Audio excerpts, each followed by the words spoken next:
My boys always had guns in their hands, so we didn't. That's not something. Hashtag me too. That's not something you teach them. That's something they're born with. But as far as those cows you mentioned, I've got 100 cows. You just let Alexandria Cortez show up at my house and try to take my cows away. Fight for your life. Hi everybody and welcome back to my channel. I am Jen and this is Fundy Fridays. I'm recording in the kitchen today because my recording room is not set up yet. If you're new to my channel, I talk about different aspects of Christian fundamentalism while doing my makeup. Today we are going to be diving a little bit deeper into the culture surrounding Liberty University, and we're going to be talking about its former president, Jerry Falwell Jr. He is the son of high-profile political pundit and bane of society, Reverend Jerry Falwell Sr. And like a good dynasty kid, he is known for his twin legacies of saying horribly offensive things and getting caught with his pants down. And I do mean that in the most literal sense of the word. Before we dive in, I'd like to provide a little more context to the Falwell family legacy and the particular brand of Christian culture that exists at Liberty University. I'm not going to do a full retrospective on Jerry Falwell Sr. because I already did that, but let's cover the basics. Jerry Falwell Sr. was a prominent Baptist minister, and he gained notoriety when he formed the Moral Majority in 1977. The Moral Majority was a special interest group whose agenda was to mobilize conservative evangelicals and turn them into the powerful voting bloc that they are today. Falwell Sr. has many nasty quotes attributed to him, such as, "AIDS is not just God's punishment for homosexuals. It is God's punishment for the society that tolerates homosexuals. Christians, like slaves and soldiers, should ask no questions." Falwell also famously said that 9/11 was caused by pagans, abortionists, and feminists. Well, the ACLU's got to take a lot of blame for this. Oh, yeah. And I know I'll hear from them for this, but throwing God, or successfully with the help of the federal court system, throwing God out of the public square, out of the schools. The abortionists have got to bear some burden for this because God will not be mocked, and when we destroy 40 million little innocent babies, we make God mad. I really believe that the pagans and the abortionists and the feminists and the gays and the lesbians who are actively trying to make that an alternative lifestyle, the ACLU, People for the American Way, all of them who tried to secularize America, I point the finger in their face and say, you helped this happen. But my favorite line from Jerry Falwell Sr. is that he thinks Tinky Winky is a flaming purple homosexual. Well, come on, Teletubby! Teleport us to Mars! What the fuck? Besides forming the Moral Majority, Jerry Falwell's other contribution to society, if you want to call it a contribution, was forming Liberty University in 1977.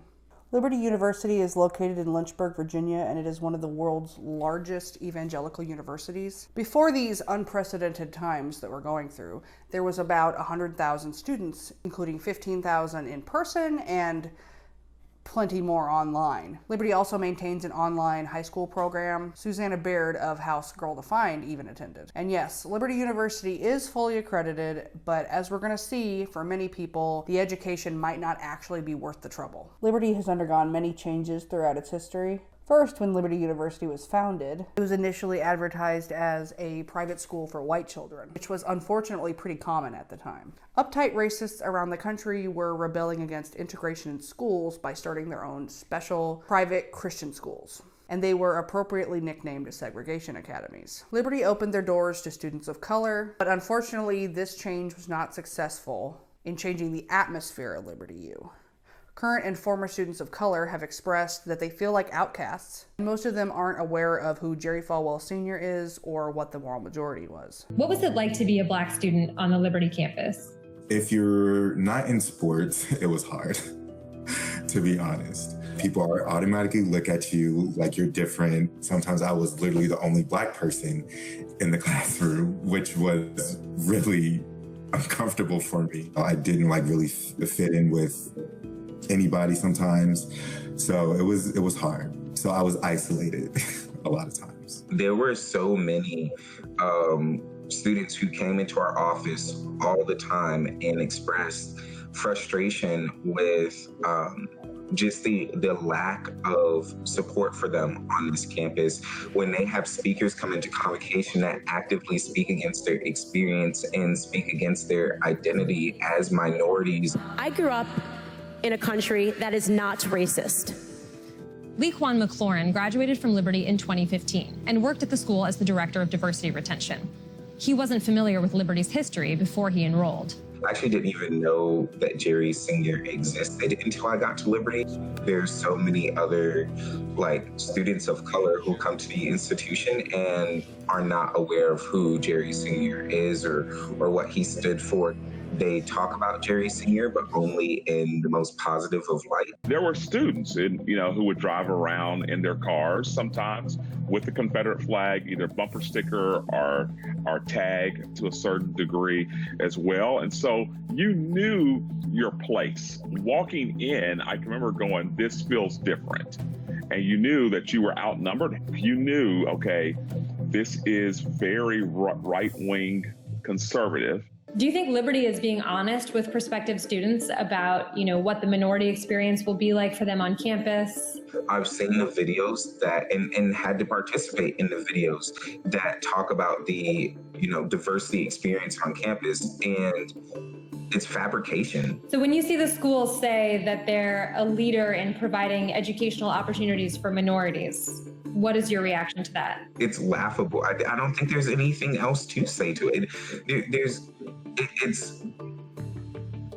It's laughable. Several star athletes also announced this summer they'd be leaving the school. I just need for people to understand that, you can't just disrespect my culture and expect me to stand on that and stay and represent that. Basketball player Asia Todd said she was transferring due to racial insensitivity. I had to do what I felt was best within my heart and stand up for what is right.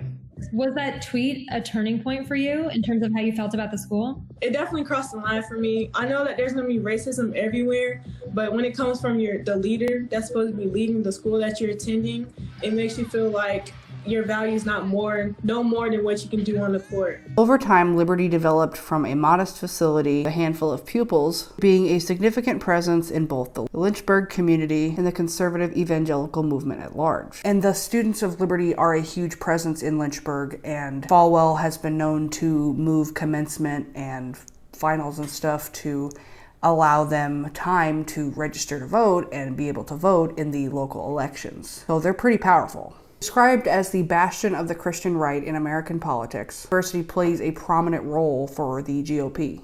Notable Republicans have spoken at Liberty University, including Donald Trump, Ted Cruz, Mike Pence, Ronald Reagan, Dinesh D'Souza, Ben Shapiro, Nikki Haley, the list goes on. Founder Jerry Falwell Sr. often said that he wanted his school to be the Harvard of the right. And to this day, Liberty's official brochure touts the school's strong commitment to political conservatism, total rejection of socialism, and firm support for America's economic system of free enterprise. Jerry Jr. has also been known to block students who don't agree with him on Twitter, and for the instigation of the removal of Chairman Mark DeMoss, who had the audacity to tell Falwell that he shouldn't endorse anybody for president. The Falwells wanted to rub this in, so they renamed DeMoss Hall Arthur DeMoss Hall to make sure that he knew that they were honoring his father and not him. Arthur DeMoss was very close to Jerry Falwell Sr. and donated $20 million to build the academic facility that is named after him. Had to go get the ring light because it got really dark outside all of a sudden. Courses and curriculum at Liberty University appeal to a conservative Christian agenda. I'll try something crazy here and do a fucking cut crease. Let's see.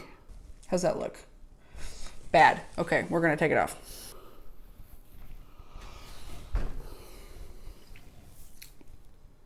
This is a physical representation of Jerry Falwell's career.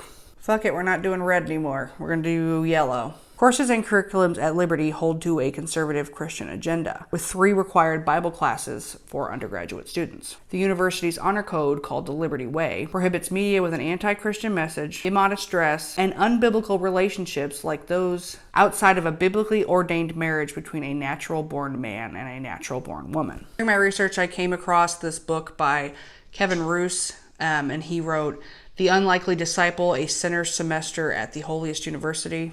Said he was required to listen to lectures like Myths Behind the Homosexual Agenda and answer questions on a science exam about Noah's Ark. Yes, I heard sermons called The Myth of Global Warming and guest speeches by Sean Hannity. Yes, Liberty stifles free speech by censoring its student newspaper, refusing to give tenure to its faculty, and suppressing students who wish to speak out. This last point is particularly troubling. There's actually a rule in Liberty's student handbook that mandates 12 reprimands and a $50 fine for any student found guilty of participation in an unauthorized petition or demonstration. The university is tax exempt and listed as a nonprofit. They do survive pretty well on wealthy alumni donations and $750 million in federal aid every year. Liberty also has $3 billion in gross assets, so it can be said that they are thriving financially beyond what anybody would expect for a nonprofit university. Like most other colleges, Liberty has an athletics department.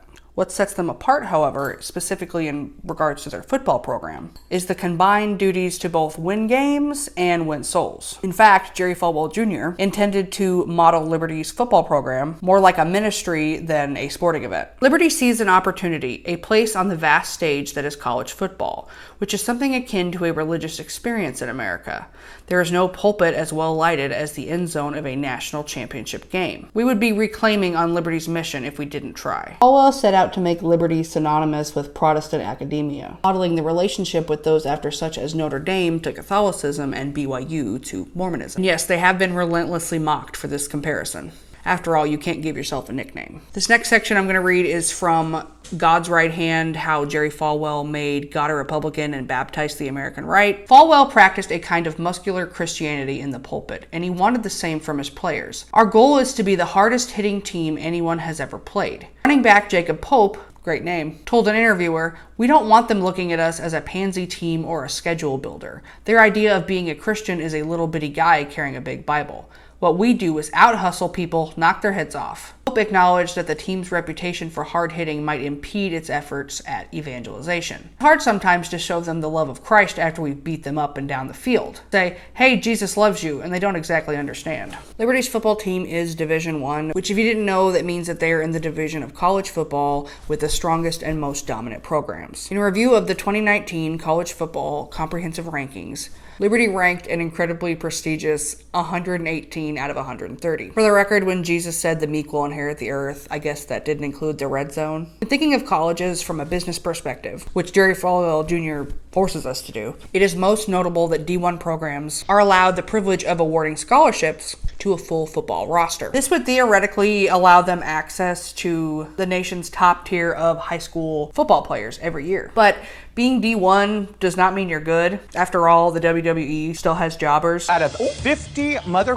bitches that have been here, how did you manage that? Because they need someone to go home first. Rather than squaring up to real teams that can actually win games, Liberty is content to beat down on even smaller D1 schools, D2 schools, and smaller historically black college and universities. A review of Liberty University's in-state rivalry games with UVA and Virginia Tech reveals that the few times they come out to square up against actual teams, they're likely to get beaten from goalpost to goalpost. Remember, kids, Jesus doesn't need a football team. He plays lacrosse. When I originally did my video about sketchy Christian colleges, I just kind of looked them up on Wikipedia and read their handbook. I never actually dove into what life is like for these students. I never stopped to consider that this is a real college, these are real people, and they're just looking for an education. They're looking to make friends. They're looking to pursue their passions, just like every other college student. So naturally, I checked out what the cool kids are doing on YouTube.com. Although in hindsight, if I wanted to know what the young people were doing, I should probably have looked on TikTok, but I'm set in my ways. What I found is that these are regular people, and that not all of them are happy to fall in line with the Liberty agenda. That may sound obvious, but I'm really trying to explore the humanity of the subjects that I talk about on my channel. It would be easy to assume that people who attend Liberty or engage with them must all have similar beliefs. Recognize and support those who are trying to challenge Liberty from the inside. Plus, I know maybe there are students that this was the only school that they were allowed to go to. Furthermore, a lot of the rules that I talked about in my Sketchy Christian Colleges video apparently aren't even enforced that much anymore. And this further reminds us that reading handbooks and articles is not a substitute for first-hand information. All that being said, what is life like for these flamers? That's right. Their mascot is the Flames. Says, what are the rules on campus at Liberty, like dress code, missing class, curfew, etc. So I know a lot of the rules are actually on the Liberty website, but just to like sum a few of them up. So our dress code is not like incredibly enforced. There is a dress code. One dress code rule that they like are not playing any games with is like girls cannot wear, and I think guys too, we can't wear shorts to class. That kind of sucks when it's really hot outside, but it really isn't that bad. And I like rarely have stuff that like I can't wear to class. You can wear ripped jeans. You can like kind of wear cropped stuff if it's not like too cropped. So yeah, I've literally never had any problem with dress code. A lot of people like make this joke, and I don't know if this was a rule, I think it might have been a rule at Liberty, where like guys and girls couldn't walk on the same side, or like guys and girls couldn't like hold hands or like hug for more than like 5 seconds. Like none of that is true. Literally, this is just like any other college campus. People are dating, people are whatever, so. Liberty / the people there are too conservative or too Christian. I think one thing that people get wrong about Liberty all the time, especially if they don't go there and are just seeing like what the media portrays, is that all of Liberty students are like Liberty's leadership. For example, Jerry Falwell, he's definitely a controversial figure. I don't have any personal experience, or like I've never actually like talked to him about some of the things that he said on the media, but a lot of it is super controversial. But I will say, like, most of the students don't agree with him in terms of some of the things that he said. The student body is not the exact same as the leadership. The leadership is super conservative. I have conservative friends, I have liberal friends, I have in the middle friends, I have friends who don't know anything about politics, I have friends who are libertarian, like I have friends all over, and I think that that is a beautiful thing. I think it's so cool that we get to learn from each other, and I would say, no, the school is not entirely conservative. It seems like it from our president, but no, not everybody believes the same thing. We are in an environment where we can learn from each other regardless of what the leadership stance on it is. We also have people come into convocation that are liberal from time to time, which is great to hear from. I think that as long as we have our mindset of like, this is what I believe, but I would love to learn from you in the most kind and loving way as possible, then that's great, and that's what I believe. Yeah, I hope that kind of helps. It's important that we address that the student body of Liberty is not the same thing as the leadership of Liberty. Students are paying customers, but sadly, they are not always properly represented by leadership. Author Kevin Roos said, "During my semester there, I learned that Liberty is much more of a diverse place than people give it credit for, and that speaking about the Liberty Young Democrats as if they were bizarre outliers ignores the fact that Liberty students, like many other young evangelicals across the nation, are rethinking what it means to be a Christian in the 21st century." What Roos is referring to is when the leadership dismantled the Student Democratic Club in 2009. Liberty VP Mark Hine wrote to club president Brian Diaz that the club's status was being dropped because it had supported candidates whose views were contrary to the mission of LU and to Christian doctrine, even though the club itself was officially pro-life and anti-gay marriage. Following a maelstrom of criticism, Chancellor Jerry Falwell Jr. offered to reinstate the club, providing it aligns itself with a pro-life anti-gay Democratic group and not the Democratic Party in general. When I arrived at Liberty for my semester, I expected to find a campus full of ballot-punching Republicans.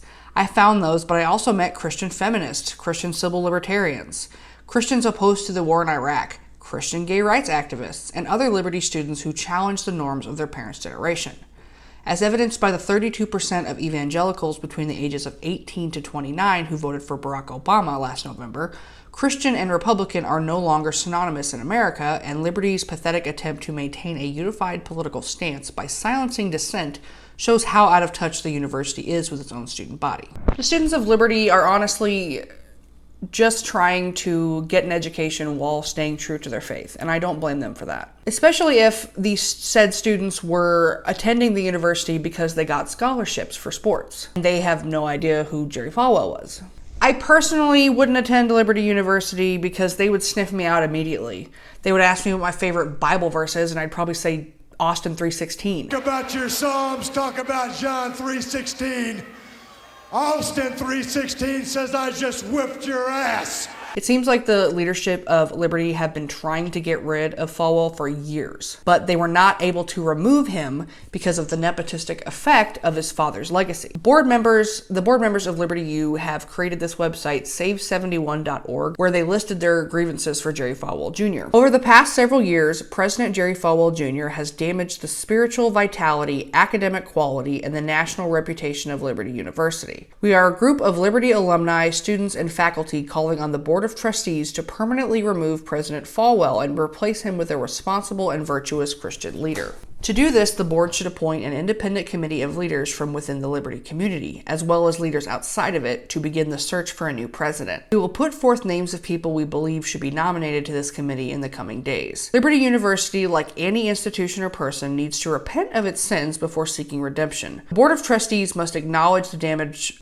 President Falwell has done to Liberty and the hypocrisy and corruption that is soaked into parts of its culture. There is much to admire about Liberty, its students, and its professors.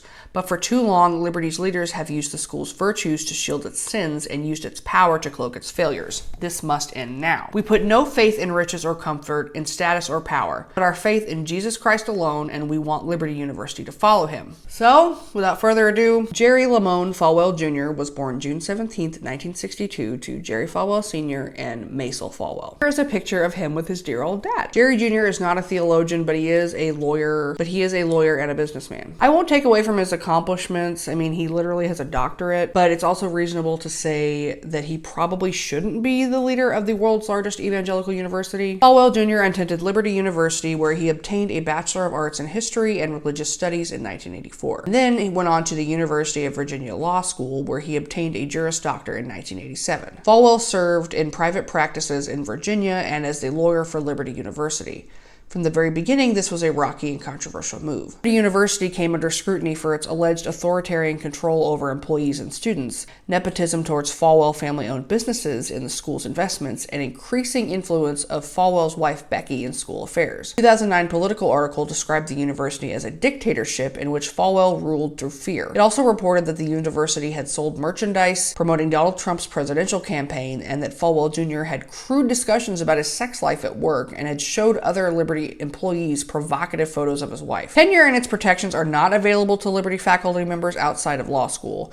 If you teach or work at Liberty, you must get approval from Falwell's office before you speak to the media. Talk to reporters without his approval or publicly criticize him, even obliquely, and you could lose your job. If you're a board member and do the same, you could get forced out, even if you have unimpeachable credentials in the Christian conservative movement. It's a dictatorship, one high-level employee of the school said.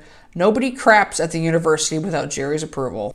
Now let's get on to these shady business deals. And disclaimer, this is not an exhaustive list. Jerry Falwell is a con man, and he likes to spend Liberty University's money on projects that primarily benefit him. In 2001, Falwell had established two companies for the purpose of making property deals with Liberty-affiliated nonprofits, and his two sons and their wives were on Liberty's payroll. Reuters' investigation discovered that Falwell signed a real estate deal in 2016 that transferred the university's sports facilities to his personal trainer, who did not put down any money for the deal. The publication reported that instead, Liberty immediately paid $650,000 to the trainer, who now owned the property, to lease the property for 9 years. And by the way, this said personal trainer has allegedly also been sexually involved with Becky Falwell, but we'll get to that later.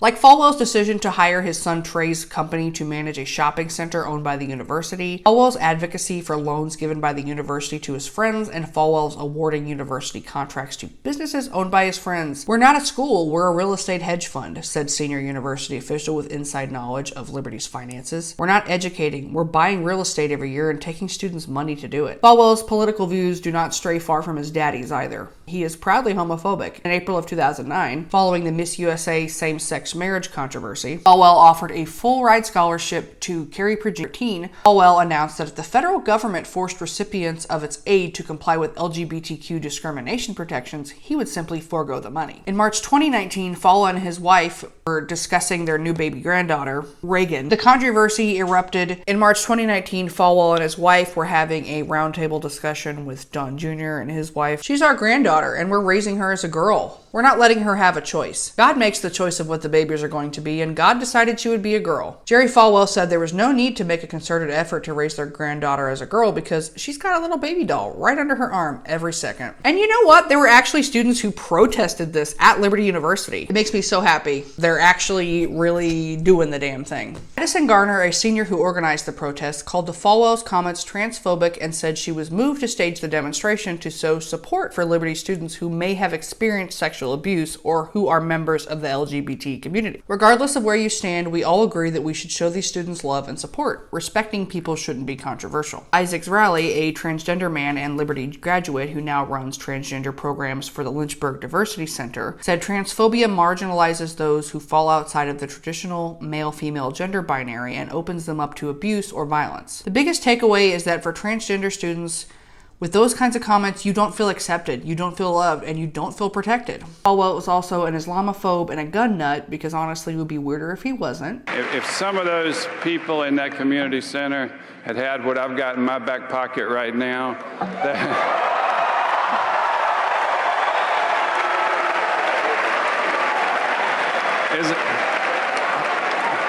is it illegal to pull it out? I don't know. Is that...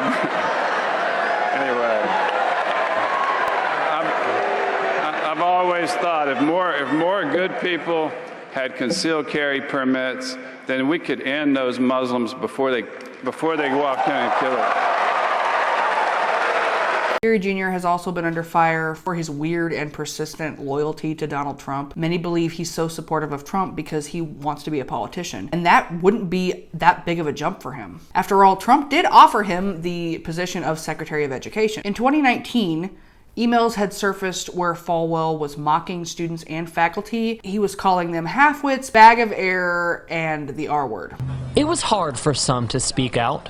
We're afraid of losing scholarships, of being kicked out, of being asked to leave our programs, being written up, having fines, etc.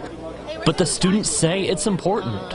We're calling for an investigation. We're calling for more accountability and transparency from Liberty's highest office. You know, we're wanting to investigate the allegations of misconduct that have arisen over the past week from the Politico article, the Reuters article. We really just want to know what's going on in our university. News reports accuse Falwell of offenses from harassment to self-dealing and using his position to enrich close friends. Some students, like Ian Parrish, stuck by Falwell until more reporting included emails from Falwell discussing students, including derogatory terms to describe them. That's wrong. He's talking about his student body detrimentally. And I sat there and thought to myself, what if this was my friend? What if this was my RA? What if this was my RS? What if this was me? Many others are with Falwell. We just wanted to come out and support Jerry, have some fun. I think that about the president of Jerry, I think that he's a good man. I'm here today because I support my president. I believe that half this campus we're sitting on today is built by Jerry Falwell Jr. I think, you know, we all have our little things we do wrong, but I think for the most part, he's doing great change here at Liberty. But with the discussions, some Falwell supporters have opened up to the idea of an investigation. I think what he said is a great idea. I think that everyone needs accountability in life, especially when you're in such a high leadership position.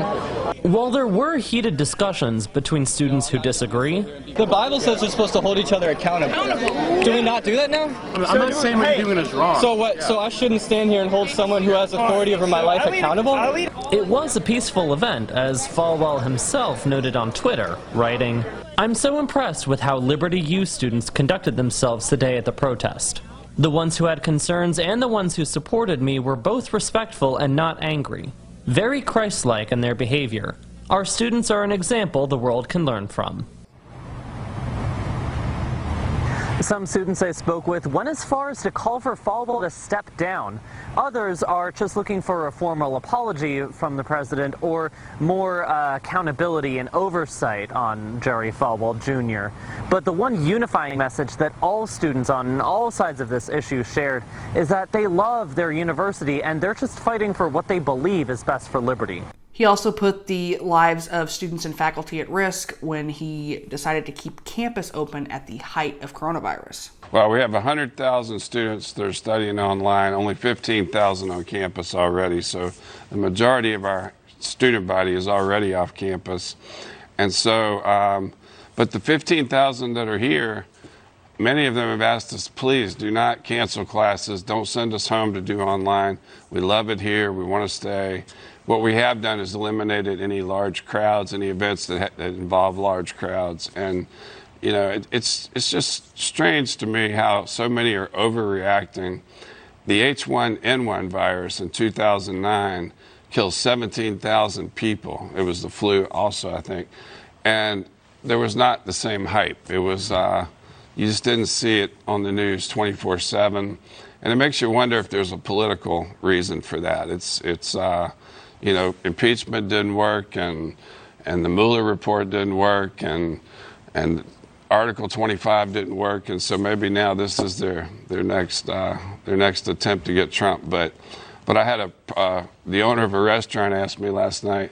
He said, "You remember the North Korean leader promised a Christmas present for America back in December.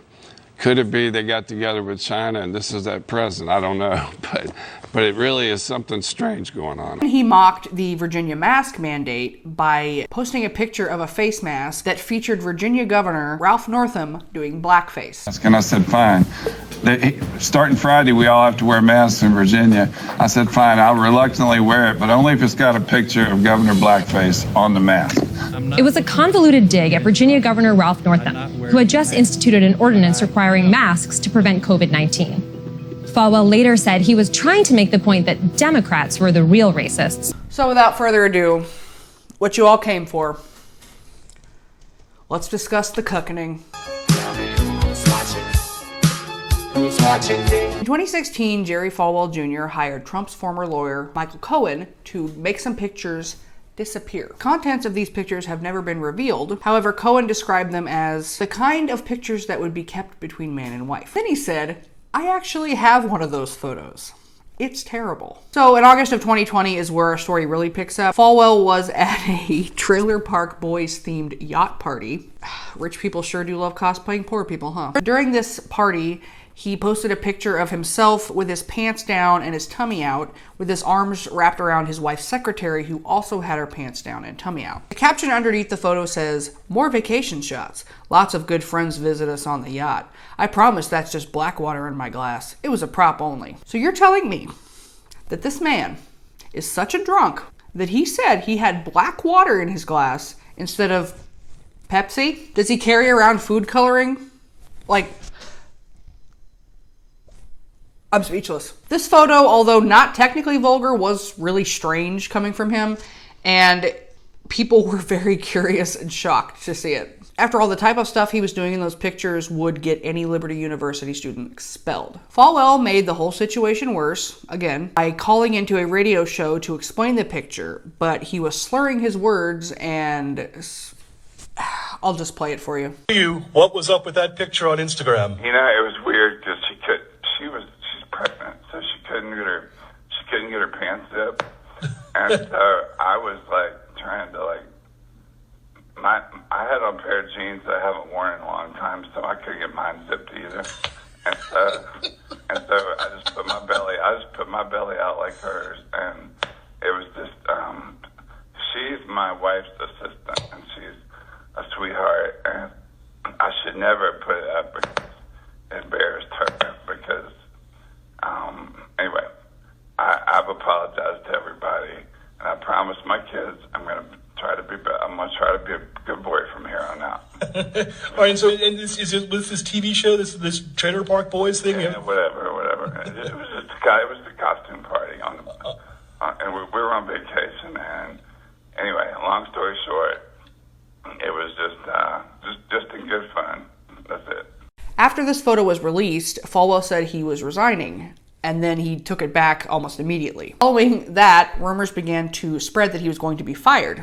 And as such, Falwell Jr. decided to just go ahead and resign. And if you weren't aware, all this happened in like the span of 1 week. So this was just back and forth crazy shit. After these incidents came out, reports of Becky Falwell having an affair with a pool boy started to circulate. And that's where the shit hit the fan. The pool boy has a name, and it's Giancarlo Granda. After the media got wind of this alleged affair with Becky, Granda went on a media tour to defend himself. During these interviews, we learned that Granda wasn't having an affair per se, but rather that Becky was having sex with him while Jerry watched. This went on for 7 years, and the relationship was approved by Jerry / he participated in it, and he was so fond of Granda that he kind of became an official third member of their marriage. Let's bring in Giancarlo Granda right now. Thank you for joining us this morning. And let's begin with their denial. They say that you had an affair with Mrs. Falwell, but that Jerry Falwell Jr. was not involved in any way. But you say from the start they were both involved?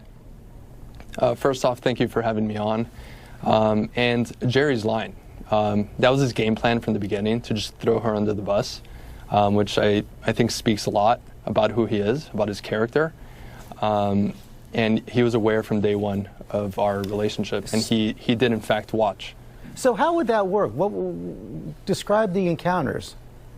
So let's go back to when I first met them. I was 20 years old, working at the Fontainebleau Hotel, working my way through college, and I'm talking to some guests, and I noticed this woman behind me staring at me, and she was noticeably drunk, and she was just flirting with me, and then we started flirting back and forth, and then towards the end of my work shift, she's like, "Hey, would you want to go back to my hotel room?"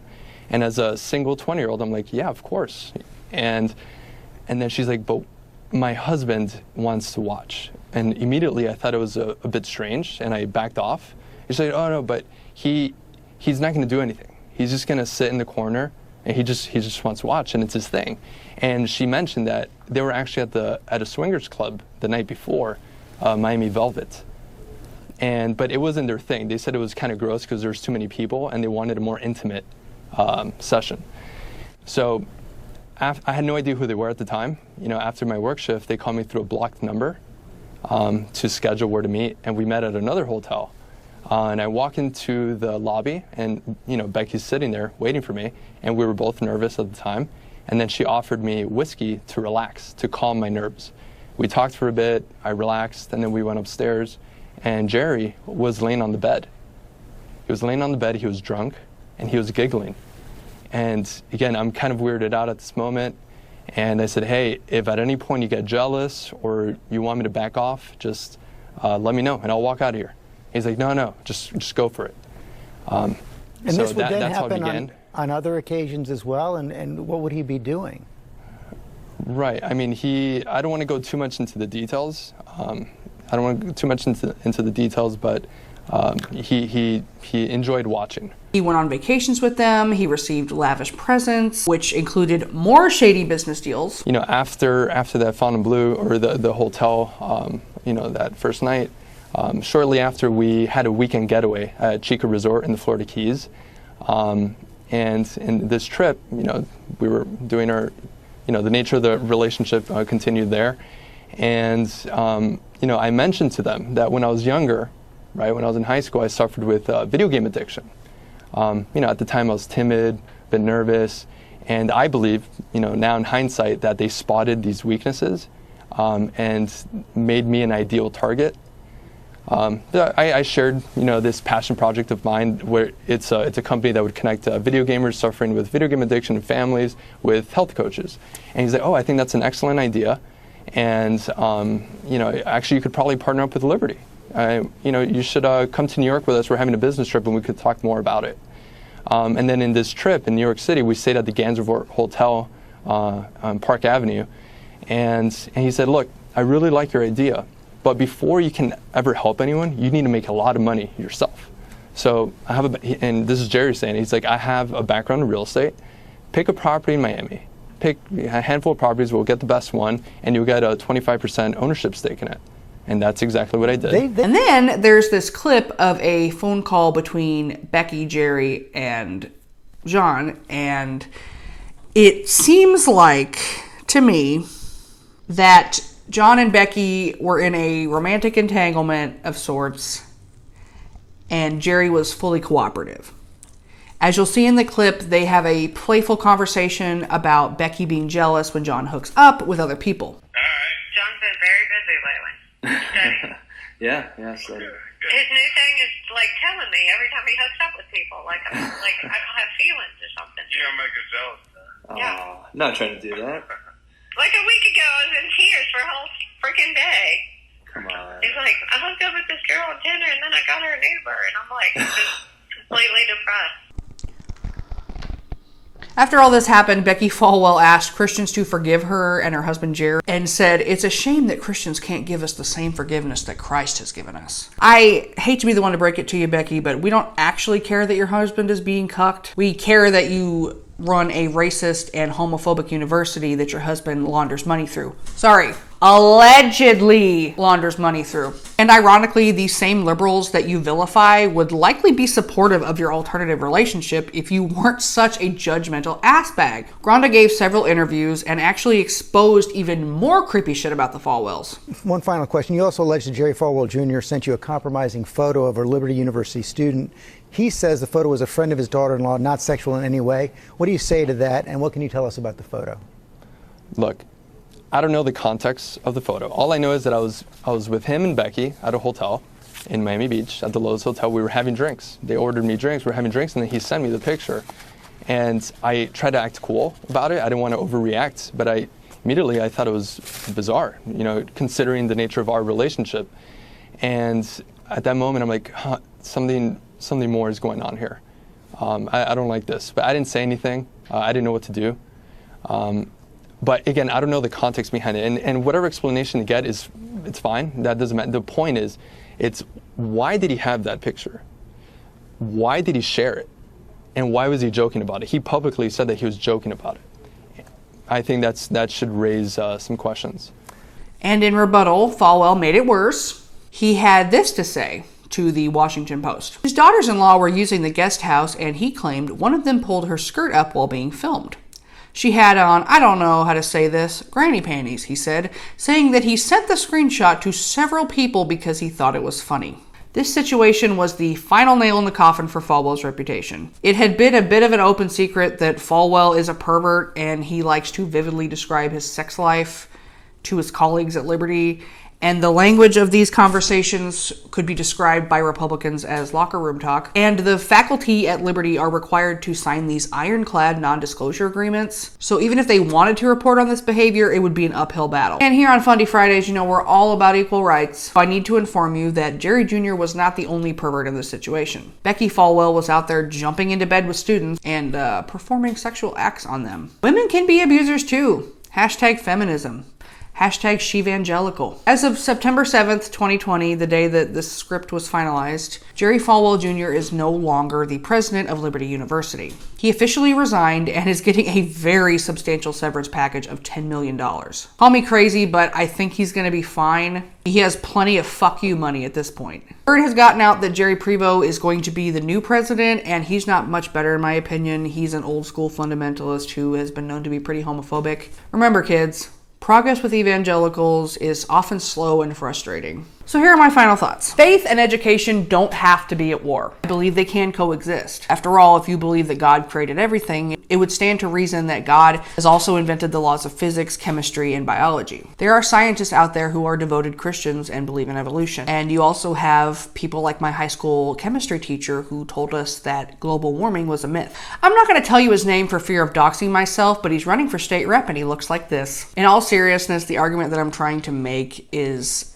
not that Christian conservative colleges shouldn't exist, quite the opposite. I'm arguing that if Liberty and other schools like them want to be taken seriously and respected as an academic institution, then they need to change their policies to reflect that. Students at Liberty deserve better. They pay the school's bills, and they should have a say in how the school is operated. They should not be used as political chess pieces. Every single person on earth deserves the right to an education, regardless of political alignment. And the world would be a better place if we could make that a reality. Furthermore, there are queer Christian students. There are liberal students that attend. We know that there is a liberal presence at Liberty because Bernie Sanders spoke at Convocation in 2015 and the crowd went apeshit. Please give him a warm welcome. Thank you.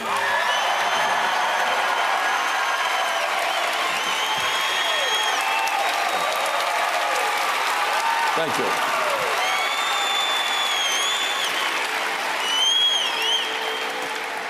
If Liberty is to be treated like any other big school, if they want to be seen as the Protestant Notre Dame, then they need to reflect the wishes of their students. After all, what is a university without its student body? Without them, Liberty is just another failed neocon recruiting ground started by Falwell Sr. Instead of the students trying to uphold the moral standards of the school, it should be flipped and the school should be trying to reflect its students. After all, the children are our future.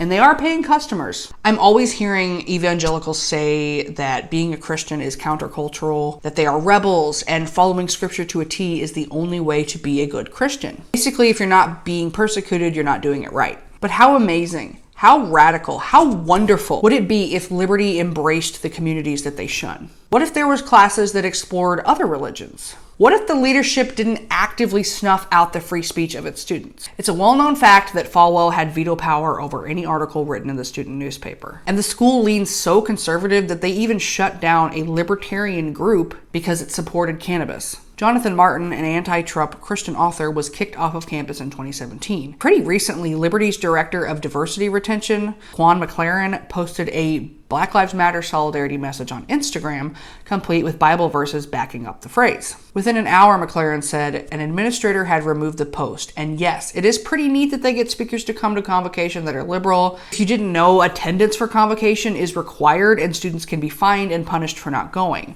So they are a captive audience for whatever agenda Liberty wants to throw at them. Now for Jerry, I think he's a bloated, peaked in high school, bigoted, hypocritical asshole. I personally don't give a shit that he's being cucked. That's his prerogative. But he should have been removed from office several years ago when he started misappropriating university funds and sexually harassing students and faculty. Truth be told, he never should have been hired, since his qualifications for the role are dubious at best. Allowing Jerry Jr. to run around acting like a tyrant for so many years really shows how powerful Daddy Falwell was. His legacy is so strong that his horny party boy son got to be the president of the world's largest evangelical university without any accountability. Now that we are living in a post-Me Too world, there was only a matter of time before he was going to be kicked out anyway. Jerry Jr. is Donald Trump Jr. if the Trump family had dealt in God instead of ugly buildings. He's a terrible person, end of story.